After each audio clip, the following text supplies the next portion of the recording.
kita bisa melihat dalam berbagai aspek kehidupan, dari ngigel, mada-mada nyeledet, mada ngagem, itu tidak bisa digantikan dengan bahasa Indonesia, diterjemahkan gitu. Sering yang menjadi candaan kita kan, apa bahasa Indonesia nenggel gitu. Ya tidak bisa itu diterjemahkan ke dalam bahasa Indonesia gitu. Karena memang nenggel ya nenggel. Akeceritan ya akeceritan gitu. Tidak bisa dijadikan bahasa Indonesia karena memang sangat-sangat lengkap. Begitu juga hal-hal yang memang berkaitan dengan kehidupan kebudayaan kita. Kata ngayah saja misalnya, itu tidak bisa digantikan gotong royong. Ngayah itu urusannya dengan Tuhan, dengan skala gitu. Maka inilah yang menyebabkan bahwa bahasa Bali ini, ketika orang nikah ya, ini meragatang ya mererausan itu, ngideh anak lo itu ya bahasa Bali itu gitu. Nah hari ini saya senang ada bulan bahasa Bali yang sebenarnya kalau secara internasional itu ada peringatan bulan bahasa ibu ya, peringatan bahasa ibu internasional yang dikeluarkan oleh UNESCO dan dipilih di bulan Februari.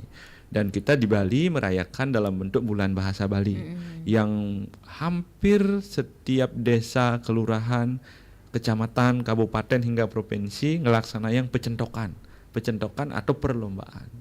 Apa dampak positifnya dari perlombaan itu? Pertama, orang yang ikut lomba itu akan berupaya untuk memahami apa yang menjadi bagian dari lombanya. Misalnya Masatwa Bali, cek Masatwa Bali. Bahkan yang saya sangat kagum ketika saya menjadi juri orang berdebat Dharma Wiwada itu. Luar biasa sekali mereka penguasaannya terhadap bahasa Bali dan bagaimana mereka berdebat dengan bahasa Bali alus. Tentu ini menjadi harapan ke depan berkaitan dengan bagaimana penggunaan bahasa Bali. Nah, bayangkan di seluruh Bali ada 9 kabupaten kota, terdiri kalau di Buleleng saja ada 9 kecamatan gitu ya. Di seluruh Bali berapa kecamatan? Berapa anak-anak kita yang kita latih? Ya sebenarnya kan bukan urusan juara, tetapi urusan bagaimana menginternalisasi bahasa itu di kalangan masyarakat. Sehingga di samping menginternalisasi juga tumbuh ya dengan subur konten-konten kreator kita. Akhirnya berburu lomba-lomba, bahkan kemarin saya lihat di beberapa channel itu lomba debat itu sampai didengar oleh viewsnya sampai 5 juta gitu. Itu kan lumayan sekali sebenarnya kalau kita bicara, artinya peminat bahasa Bali itu masih ada. Jadi masih ditonton walaupun ada dinamika pro dan kontra yang memang itu wajar karena di medsos. Baik, gitu. Nah ini sekarang tantangannya di eksistensi bahasa Bali di era digital ini seperti apa Pak Sugeng? Karena kan memang dominasinya itu pasti bahasa Indonesia dan bahasa Inggris di media sosial dan internet. Kalau menurut Pak Sugeng bagaimana? Ya memang salah satu tantangannya kan adalah bagaimana melakukan transfer kebahasaan itu kepada masyarakat. Memang sebuah bahasa yang eksis itu ketika kita banyak mendengar atau pendengarnya atau penggunanya itu masih banyak gitu. Nah hari ini memang kan kendala kita adalah anak-anak buka medsos itu semuanya berbahasa Indonesia. Anak-anak nonton TV berbahasa Indonesia. Nah sebenarnya dengan adanya orang upload di medsos itu adalah upaya mengimbangi sebenarnya agar apa, anak-anak kita generasi muda itu lebih banyak mendengar bahasa Bali yang notabene secara umum didominasi oleh bahasa Indonesia. Nah di medsos itu kan tidak ada batasan, entah itu bahasa Indonesia, bahasa Inggris termasuk bahasa Bali ya, itu kan tidak ada batasan. Memang kendalanya di sana. Nah, ke depan memang semakin banyak konten kreator itu sebenarnya dalam aspek bagaimana membumikan bahasa Bali itu positif. Hanya memang perlu dijaga etikanya. Mana yang tidak boleh, mana yang boleh, kata-kata yang sakral dan lain sebagainya itu dipilih-pilih, walaupun pada akhirnya yang aneh itu akan lebih cepat viral gitu, tanpa memperhatikan ada etika di sana dalam bahasa Bali gitu. Tantangan terberatnya itu sebenarnya. Iya, memang tantangannya sepertinya banyak sekali ya Pak Sugeng ya. Kalau kita lihat pergeseran mungkin minat generasi muda terhadap bahasa daerah, mungkin ya salah satunya ya. Dan memang masih kurang bisa dikatakan Pak Suke penggunaan aksara Bali kan dalam platform digital. Nah, ini seperti apa kira-kira Pak Suke selaku akademisi dosen IMK melihat hal tersebut. Nah, untuk memacu para generasi muda supaya lebih mencintai bahasa daerah. Oke. Yang pertama kan ketika kita bicara orang suka terhadap sesuatu itu karena ada manfaat value. Ya minimal ada sesuatu yang mereka dapatkan ketika belajar itu. Nah, itu yang sederhana. Termasuk ketika orang buka medsos itu ya dia akan mendapatkan informasi di sana gitu. Nah, dari sana kita harus bergerak bahwa bagaimana mengemas bahasa Bali ini agar bermanfaat bagi pendengarnya. Tidak hanya bicara kalau jadi dosen ya pantas ngomongnya begitu gitu ya. Ini kan sebenarnya bagaimana bahasa Bali itu agar berdampak gitu. Nah, salah satu contoh misalnya hari ini kalau ada tetua kita atau generasi muda kita yang ingin baca lontar, itu sebenarnya tidak perlu lagi pegang lontar aslinya, itu sudah ada dalam bentuk digital. Kita bisa kunjungi di archive.org juga ada, termasuk di koleksinya Gedong Kirti juga beberapa sudah difoto ya. Itu kan artinya kita dulu kalau baca lontar tuh harus ngaturang pejati dan lain sebagainya. Sekarang kan fotonya sudah ada. Itu kalau dalam dosis yang keras ya bilang lontar. Terus yang kedua, bagaimana AI kita gunakan dalam konteks berbahasa Bali.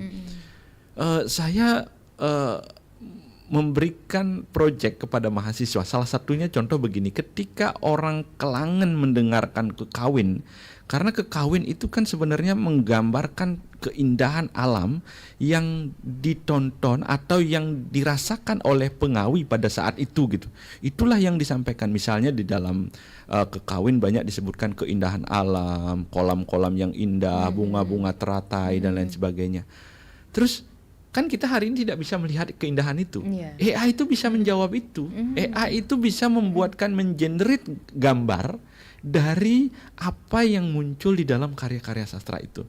Dan itu menarik. Artinya kita bisa menyelami kehidupan zaman dulu dengan bagaimana kita membaca karya itu. Setelah itu kita coba menggambarkan bagaimana keindahan yang digambarkan oleh suasana geguritan itu, dan kita coba minta AI untuk mengenerate gambarnya, dan itu realistik sekali. Hari ini banyak orang konten kreator yang bikin Majapahit zaman lampau. Itu kan diambil dari geguritan-geguritan yang sumber-sumber teks. Bagaimana mereka tahu istana Majapahit itu posisinya di sini, keindahannya seperti apa, rajanya berselimutin emas dan lain sebagainya, termasuk paras kecantikan putrinya bisa digambarkan dari geguritan itu. AI menjawab itu, memberikan bayangan bagaimana kita menyelami masa lampau. Bayangkan kalau anak-anak kita paham AI, paham digital, dia juga mengerti, bisa membaca naskah-naskah kita. Keren sekali. Mungkin kita tidak akan kalah ide untuk membuat film, untuk membuat apapun. Satu-satu Bali di Kirti itu banyak sekali jumlahnya. Lontar saja ada 5.000 jenis, belum lagi di Pusdok. Wah, sudah tidak akan pernah habis kalau itu dibikin menjadi sebuah konten kreatif ya, yang bermuara kepada AI. Gitu. Baik ya, wah luar biasa Niki pemaparan dan sharing-sharing informasinya pendengar oleh narasumber terkait eksistensi bahasa Bali di era digital ya. Dan kita kurang lengkap rasanya kalau ada partisipasi dari pendengar ya Pak Suke ya. Jadi kita beri ruang dan waktu serta kesempatan untuk pendengar bisa beratensi di 24644 ataupun WA call per 1. Sudah ada yang beratensi? Waduh, sayang sekali. Bisa dicoba kembali atau disambung ulang untuk Anda pendengar yang ingin ikutan di dialog interaktif Hai Bali Ken Ken. Dan sudah ada sapaan dari Pak Jero Gede Dane niki. Selamat pagi Pak Jero Gede. Berbicara tentang bahasa Bali sangatlah bagus dan perlu kita pertahankan karena bahasa Bali merupakan bahasa ibu tentang sorsinggih bahasa tata bahasa. Harus terus digemakan ke generasi muda agar tidak ada anggapan bahwa dengan bahasa Bali tidak menghasilkan dolar. Nah, menurut narasumber Sapu Napi untuk sumangdanya bahasa Bali state leket ring kauripan. Bagaimana tanggapan Bapak tentang ada yang menggunakan kata tabe sugre dijadikan konten niki? Bukankah niki adalah bahasa yang baik enten? Nah, ini pertanyaannya dari Pak Jero Gede Dane, nggih.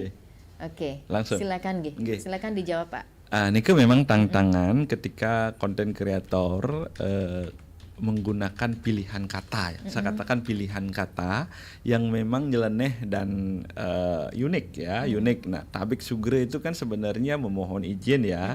Tapi yang kalau misalnya ini dalam konteks kebahasaan ya, wenten nak negak orang tua di bawah kan gitu ya, tiba-tiba kita mau lewat, tabe yang jagi itu tabe itu kan sebenarnya permisi ya, permisi dalam konteks etika.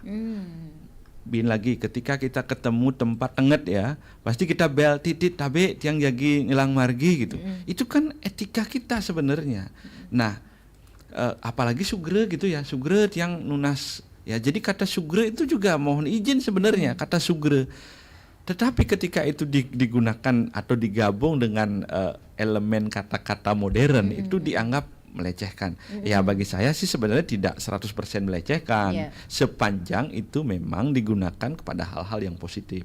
Karena bahasa itu tergantung dari konten atau di mana bahasa atau bahasa Bali itu digunakan gitu. Ketika misalnya kan sudah ada bagian-bagiannya ya, ketika bilang kuluk ngamah ya itu wajar. Tetapi kalau bilang imeme ngamah ya itu kurang ajar. Ya, betul. Kurang ajar, tidak wajar gitu ya. Okay, kan persis seperti itu sebenarnya. Tabe sugre itu digunakan untuk di mana? Ketika misalnya ketemu orang tua tabe yang jadi itu ya sangat hormat, tetapi kalau digunakan kepada hal-hal yang tanda kutip tidak etis ya mungkin dipilih kata yang lain gitu, sehingga tetap ada. Sebenarnya kan konten kreator itu cirinya ada identitas yang memang melekat kepada dirinya, sama kayak misalnya jam tato dan yang lainnya itu kan sebenarnya semua ada Xmade misalnya makan itu ada identitas sendiri gitu. Nah ini kan orang berlomba-lomba sekarang mencari sebuah identitas yang secara publik itu dikenal. Oh marang ngomong nak makan pasti Xmade, ketika bilang tabe sugre dibilang ya wira ini dan seterusnya gitu kan. Itu kan memang wajar karena dalam konten kreator seperti itu memang. Berarti disesuaikan dengan pas si yang ngonten gitu ya, memang sudah tepat sesuai dengan penggunaan bahasanya begitu ya Pak. Mungkin saya tambahkan lagi sedikit tentang dolar itu menarik sebenarnya. Sebenarnya kan dengan kita konten kreator dengan bahasa Bali kan menghasilkan dolar. Karena apa? Yang menjadi pembayaran baik itu di YouTube maupun di Facebook itu kan menggunakan dolar yang dihitung dikonversi sekian, itu menghasilkan dolar. Kalau yang benah banike ya, anak-anak kita sekarang bagaimana kita ajari membaca pengetahuannya, karena yang sekarang mahal di dunia digital AI itu adalah ide. Ide itu berupa baik itu dalam bentuk cerita-cerita. Kalau kita sudah tidak kurang, kalau kita bisa membaca teks-teks yang kita miliki, termasuk juga teks itu tidak hanya bentuk tulis ya, teks dalam kebudayaan laku setiap hari yang kita lakukan, itu bisa dikemas dengan baik menjadi sebuah konten kreator. Yang pikir sumber dolar itu, sumber dolar. Tergantung pengemasannya berarti Pak Sugeng. Tergantung pengemasannya. Misalnya sederhana, yang lihat di YouTube, saya juga mengikuti YouTube beberapa. Ada akun Usada Bali kalau tidak salah judulnya. Dia dulu dia membaca Taru Permana. Di sana kan disebutkan misalnya membuat boreh gitu. Jadi menggunakan ini dibaca dulu gininya, bunyi teksnya seperti apa. Setelah itu langsung dipraktekkan membuat boreh. Jadi kayak bikin tutorial. Yang sumbernya dari teks Taru Permana gitu.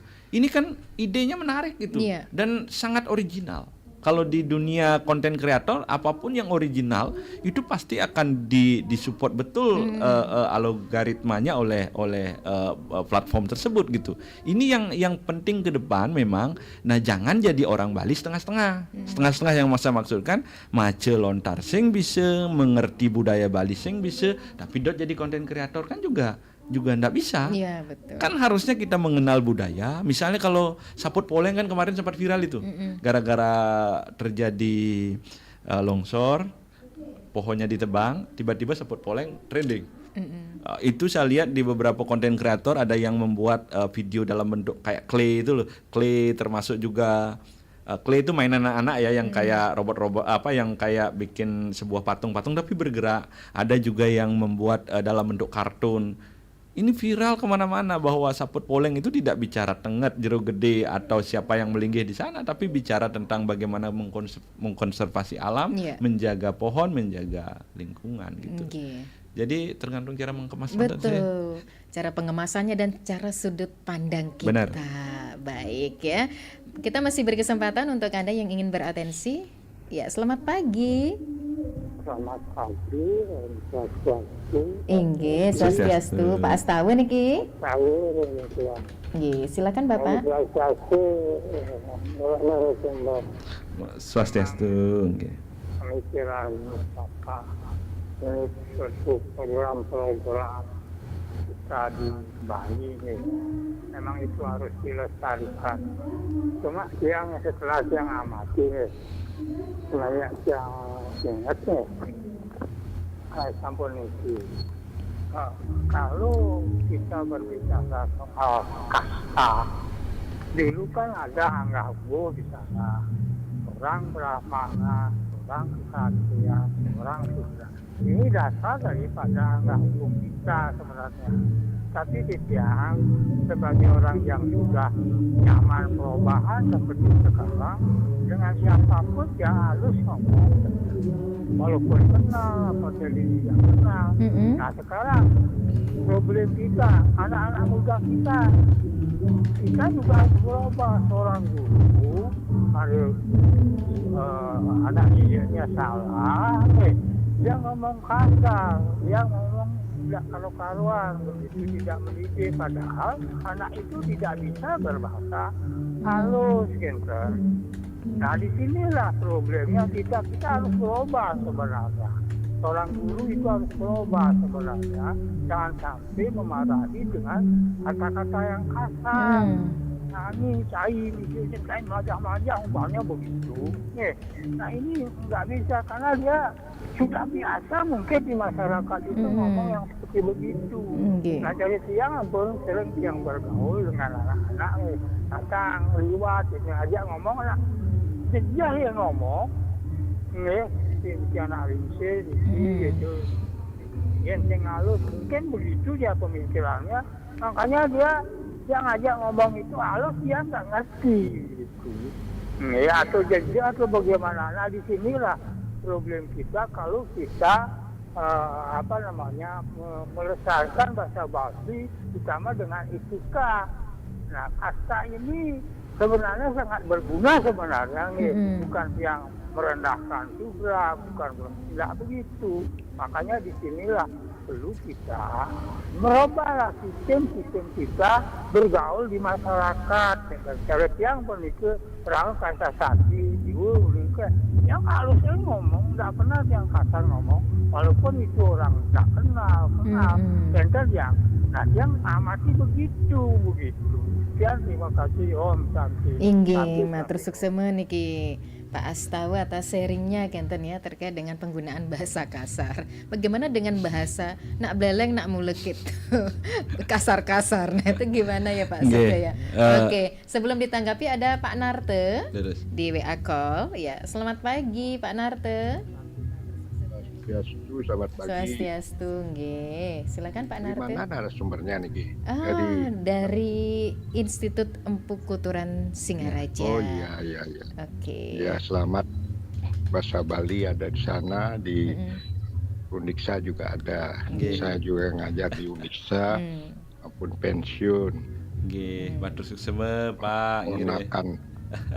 Ponakan tiang Pak Sedane juanget. Dan Pak Sedane. Oh, nggih. Nggih, yang nimbrung niki. Nggih. Kalau Pak Dewa tadi sourcing itu kan tergantung kondisi tempat ya, di mana dengan siapa gitu. Yang dengan timpal akrab, saya nani kijit pengamat cuy. Wah, saya ngerti itu beleleng. Tapi kalau tidak kenal, ngomong cair bisa gemelan, bisa menggerengan kan gitu ya. Tergantung kepada orang yang kita ajak. Jadi kita tata kerama, jadi yang bahasa biasa mah dia halus. Nah, saya dari SD ya sampai sekarang ini nggak bisa paham banyak tentang bahasa Bali. Apa otak saya tidak eh, ke hobi apa istilahnya cepat nangkap bahasa Bali baik tulisannya, termasuk sampai di SMA. Nah, kemudian saya sudah orang tua, anak-anak saya tanya, Lina jemaang pulpen Pak delon. Dijed delonnya Pak. Wih, saya keterkejut SMA kelas 2 panasing nawang delon. Kaget saya. Dari sana saya berpikir, gimana metode ini bahasa Bali, bahasa ibu kita. Nah, sehingga saya pernah sudah ada HP. Wih, kok ada digital tuh saya tulisan bahasa Bali juga terbentuk ya.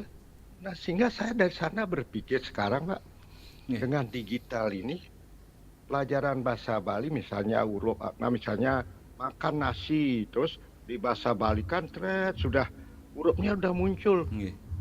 Nah, mungkinkah ini di sekolah-sekolah secara tertulis kemudian pengucapannya, dan tiap hari apakah pemerintah jangan hari apa ini yang mekamen tuh Werespati bahasa Bali, busana Bali. Nah, hari Kamis ya. Ya Kamis saja. Apakah Pemprov tuh kita pakaian ini apa memang berbahasa Bali di sekolah? Nah, baik. Itu harus dimonitor, diawasi, ya pelan-pelan lah namanya, tidak otoriter, tidak keras gitu. Nah, ngomong-ngomong gini, jadi ada guru, entah guru bahasa Bali, guru ini masih ngomong gitu. Kadang-kadang saya pernah dengar pidato pejabat dengan teks bahasa Bali. Nah, ini mungkin disosialisasikan, dipublikasikan, sehingga untuk dari TK lah, hari apa jangan ada mata pelajaran bahasa Bali saja, ditambah mata pelajaran dan hari apa ada disampaikan dengan bahasa Bali. Baik. Apa yang halus dan kasar. Nah, untuk jurusan bahasa Bali di institut ini di Undiksa, semoga praktiknya banyak dari SD sampai dengan SMP SMA. Itu saja.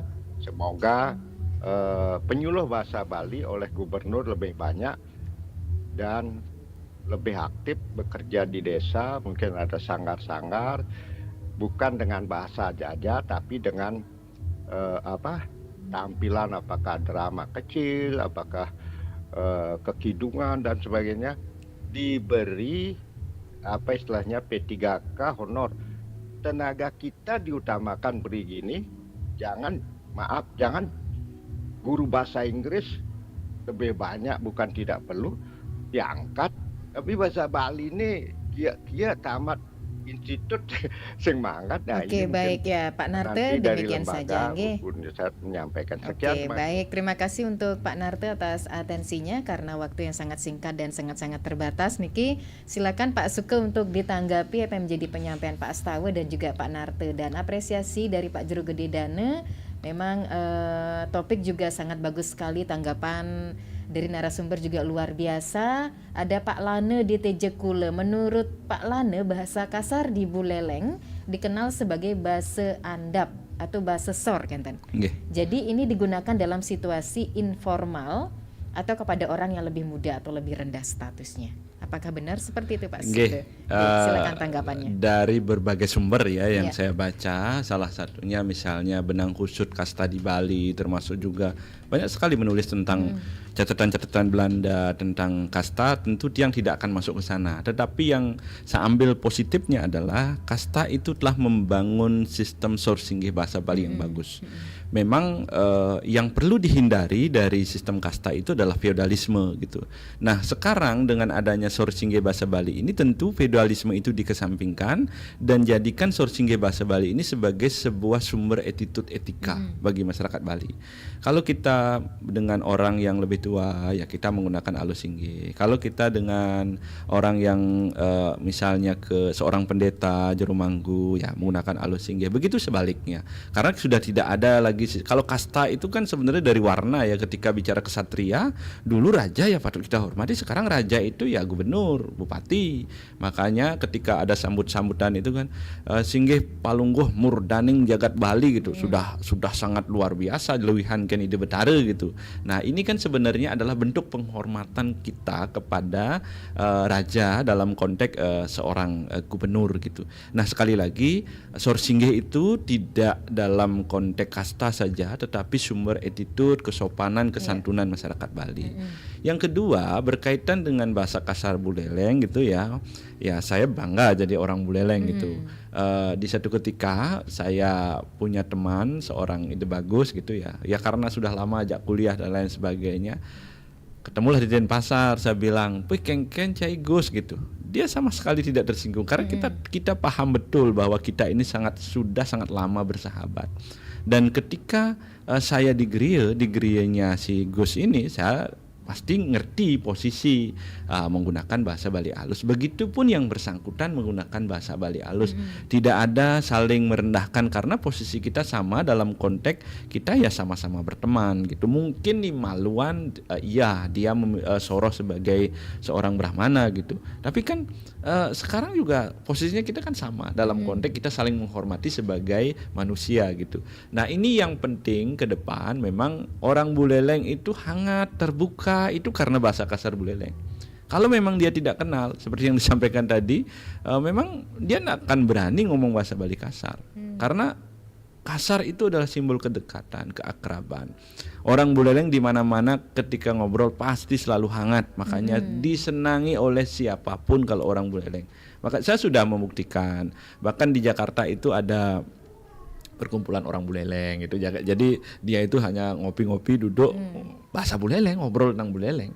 Bahkan di luar negeri ya itu bukan saya mengkultuskan Buleleng karena saya orang Buleleng, tetapi dari positifnya itu ada juga sisi negatifnya. Memang kan setiap ini yang ada ini pasti ada sisi positif dan negatif. Sekali lagi bahwa bahasa Bali ini memang harus kita jaga dalam konteks halus, kasar, itu semua bagian dari bahasa Bali. Dan ada harapan, saya katakan ada harapan untuk ke depan anak-anak mulai mencintai kalau itu mulai didekatkan dengan dunianya. Misalnya di media sosial, menjadi konten kreator. Hari ini tidak susah menjadi konten kreator, nanya apapun bisa kita tanya di AI, kita bikin video bisa dibantu oleh AI, tinggal yang terpenting adalah punya ide. Dan naskah-naskah kita, kekayaan intelektual kita itu kaya sekali dengan ide. Tinggal kita mau belajar atau tidak, kan itu aja persoalannya. Iya, betul sekali. Wah, mungkin, sudah semua terjawab ya Pak. Saya wakili begitulah kurang lebih. Kurang lebih nanti kalau memang ada generasi muda yang mau memang menekuni konten kreator bahasa Bali, ya tentu kampus kami terbuka ya untuk belajar. Kami punya MKTP, kami juga mungkin bisa dicek di Facebook kami. Jadi anak muda banget ya, jadi konten kreator yang memang kita ciptakan termasuk di Prodi Bahasa Bali. Baik ya, karena waktu yang sangat-sangat singkat Pak Suke niki yang terakhir sebagai penutup kenten G, ya bisa dikatakan closing statement atau mungkin harapan ya bahasa Bali agar tetap berfungsi lah sebagai identitas budaya ya Pak Suke ya. Ini terutama dalam konteks adat atau keagamaan dan juga seni kenten yang terus beradaptasi dengan perkembangan zaman ini. Seperti apa closingnya? Nggih, titiang mapinunas majeng ring krama Bali sareng sami doaning bahasa Bali puniki wantah druenak Bali kenten ngiring mangkin sareng-sareng sapunapi mau usaha mangde bahasa Bali ini tetap ajeg ngiring anggen bahasa Bali ini kenten taler alit-alite ring suang-suang pekubon ring umah ring geria sareng sami mangde ketitenin ngajain bahasa Bali. Doaning yen ten irage sire malih yen ning ten mangkin pidan malih niki kenten. Nah, doaning bahasa Bali punika pinake dasar yen titiang angkihan nak Bali ni kering bahasa Bali. Nggih. Enten. Baik. Terus semua. Inggih, luar biasa niki pemaparan dan juga closing statementnya dalam dialog pagi hari ini pendengar terkait topik eksistensi bahasa Bali di era digital. Jadi teknologi adalah kunci utama itu dalam pelestarian bahasa Bali saat ini dan mengubah tantangan modernisasi menjadi peluang untuk tetap relevan. Terima kasih kepada Bapak Dr. Inyoman Sukeardiase niki selaku dosen pendidikan sastra, agama dan bahasa Bali IMK Singaraja atas waktu dan kesempatannya sudah hadir di Studio Pro 1. Selamat beraktivitas Pak Matur Suke. suksema, Luar Mbok. biasa dan Nggih, semoga rahayu. bermanfaat Nggih. untuk kedepannya. Dan pendengar demikian dialog interaktif Hai Bali Ken Ken pagi ini. Terima kasih atas kebersamaannya dan tetap bersama kami di Pro 1 RRI Singaraja siaran kanal informasi dan inspirasi. Pro 1